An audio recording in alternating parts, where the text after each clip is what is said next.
Kini pemain telah menyisakan 3 orang saja, yaitu Sang-woo, Se-byuk, dan juga Gi-hun. Di sisi lain, detektif Hwang yang sudah memiliki bukti-bukti kejahatan dari permainan berbahaya tersebut akhirnya memilih kabur dengan menyelam lautan, dan sampailah dia di tepi sebuah pulau.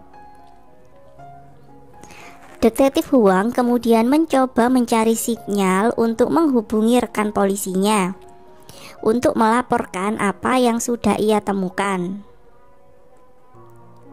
Sementara itu, frontman dan beberapa staf lainnya menyusuri pulau tersebut untuk mencari detektif Hwang. Mereka pun mengejar detektif Hwang sampai di tepi sebuah jurang. Detektif Hwang mengancam frontman dengan sebuah pistol yang ia miliki. Frontman mencoba mendekati detektif Hwang. Detektif Hwang yang terpojok akhirnya melesatkan peluru ke dada frontman.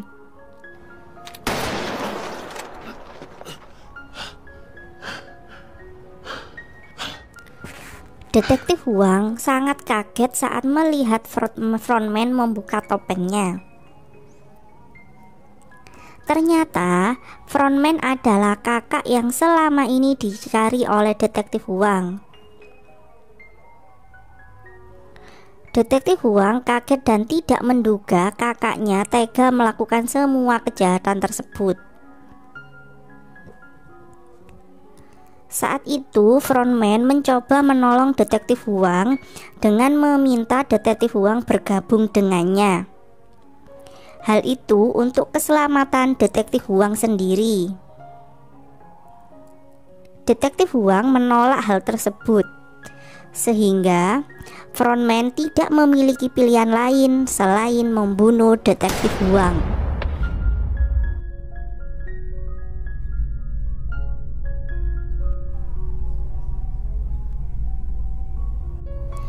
Dan di sisi lain, Gi-hun yang kecewa dengan perbuatan Sang-woo yang telah membunuh peserta lain saat babak kelima tadi. Sang-woo yang merasa tidak bersalah dengan apa yang telah dia lakukan akhirnya terlibat perdebatan dengan Gi-hun. Kini Gi-hun dan Sang-woo pun mulai membenci satu sama lain.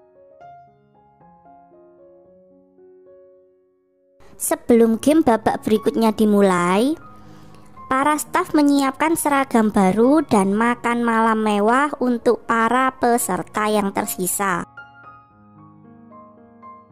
Rupanya Se-byuk yang sejak tadi memilih diam dan terlihat kelelahan telah menyembunyikan luka di bagian perutnya.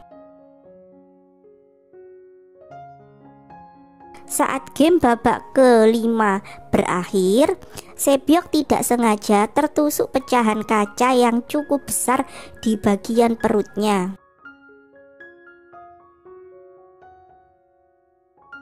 Saat makan malam mewah untuk ketiga peserta, Sang-woo dan Gi-hun amat lahap menikmati hidangan mereka.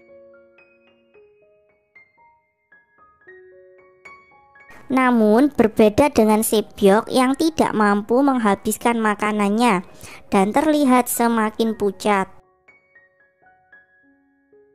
Setelah makan malam selesai, ketiga peserta akhirnya kembali ke barak mereka. Barak itu pun kini terlihat kosong karena hanya menyisakan 3 tempat tidur saja. Ketiga peserta sengaja diberi sebuah pisau oleh staf setelah menikmati makan malam mewah mereka tadi. Gi-hun yang masih bersitegang dengan Sang-woo memilih untuk waspada karena dia pun takut Sang-woo akan membunuhnya. Gi-hun melihat Se-byuk seperti sedang sakit dan kecapean.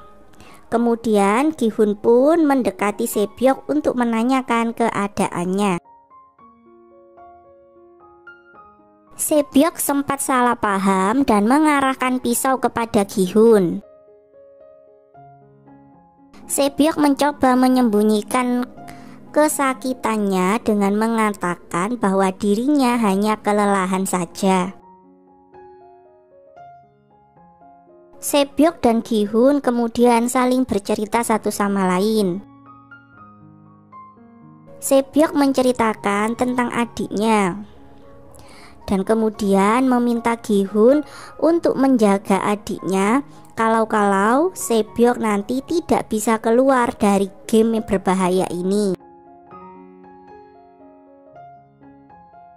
Gi-hun mencoba menyemangati Sebyok dengan mengajaknya bekerja sama untuk mengalahkan Sang-woo, sehingga mereka berdua bisa memenangkan game ini dan keluar dalam keadaan baik-baik saja.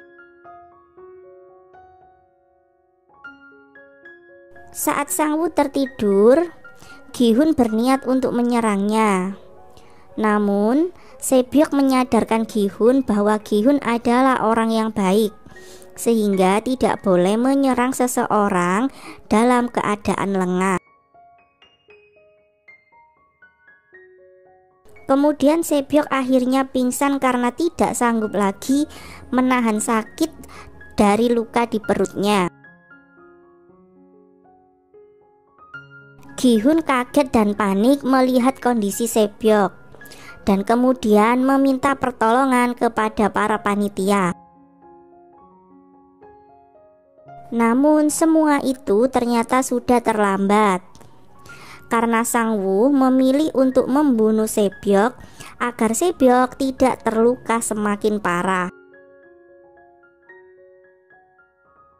Sebelum meninggal, Sebyok berpesan kepada Gi-hun untuk menjaga adiknya.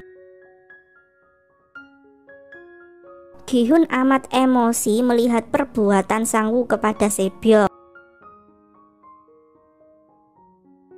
Gi-hun pun hanya bisa menangis melihat Sebyok dimasukkan ke dalam peti jenazah.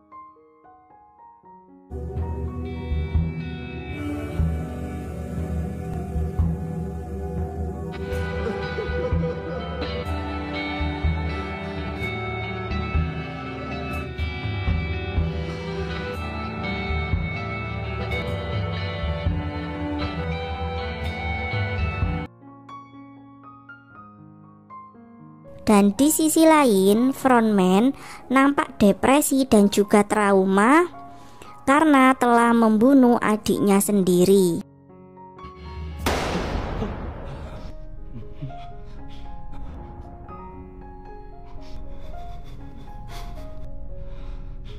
여기 왜?